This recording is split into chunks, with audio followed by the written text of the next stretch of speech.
Finals covered with our NBA insider Brian Windhorst on the Cavs and our senior NBA writer for the undefeated Mark Spears on the Warriors. And we will get to Mark right this minute. KD and the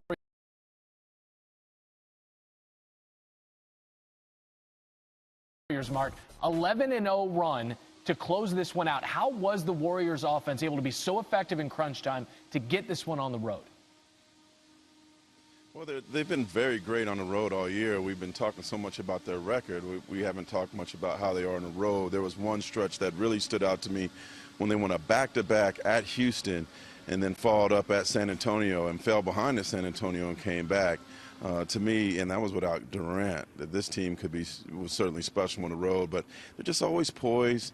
Don't get too excited or too worried. This is definitely different from the past. And, you know, Kevin Durant was just absolutely awesome, making those big shots. That three-pointer, I think, is the greatest shot of his career.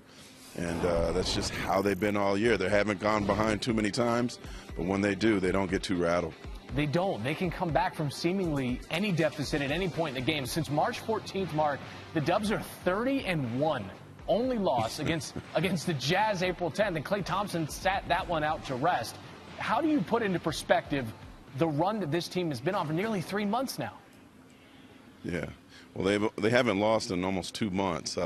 In the locker room after the game, Stephen Curry and Draymond Green had a big debate as to what was truly their last loss. You know, they haven't lost since April 10th against the Utah Jazz.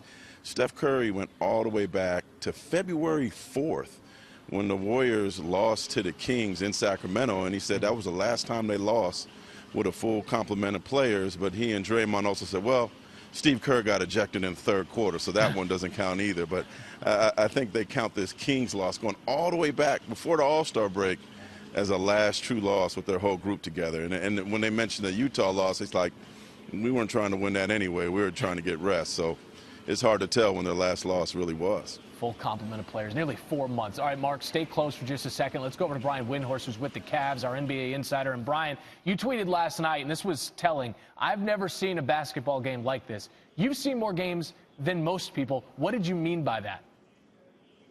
Well, the Cavs are playing terrific basketball. I mean, you can spend the next hour if you want breaking down their flaws, and they've got them. You know, they have issues that, you know, is going to hold them back. But this team went 12-1 in the East. This is a championship. This is a championship team. I would even go so far to say that, you know, somewhere between 75 and 80% of the seasons in the modern era of the NBA, this team probably wins the championship. And they're getting steamrolled.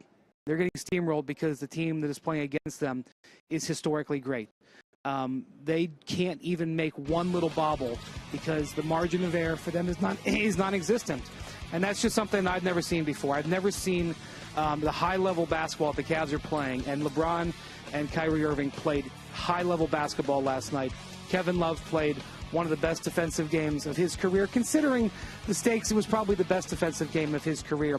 And they were still outdueled by a team that is just flat out better. And watching the plays go back and forth at a breakneck pace, I'd never seen a game played like that, and it ended up playing out that way. What impact has the difference in passing had on this series, on the basketball we've seen? In all honesty, passing, defensive possessions, after timeout plays, substitution patterns, rotations. We're seeing a great team play a historically great team. You can break it all down however you want.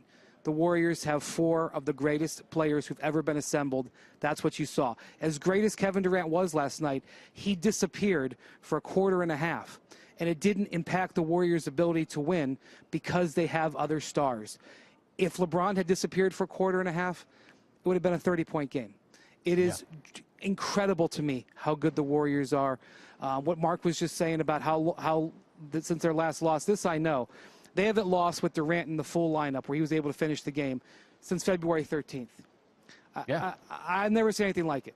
I've never seen anything like it. And people who want to bring up the 96 Bulls, go ahead. Enjoy your argument. You know, get your sound bites. Have fun. The 96 Bulls didn't have to play Michael Jordan. LeBron James, the modern-day Michael Jordan. Again, you can split hairs all you want. LeBron's the modern-day Michael Jordan. They went 12-1 in the East. They're a game away from being swept. I've never seen anything like it. And you know, in talking to the Cavs officials last night, they're lamenting how the decisions went in the last 3 minutes. They're lamenting decisions that they made. They're splitting hairs.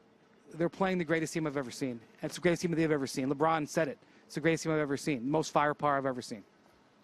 I think you're echoing the frustration, the exasperation, a lot of the same tone that a lot of fans there in Northeast Ohio have about the window that they find themselves in, just so happen to be going up against the Warriors. That's Brian Windhorst with the insight from Cleveland. Game 4 Friday night, trying to stave off that sweep. Let's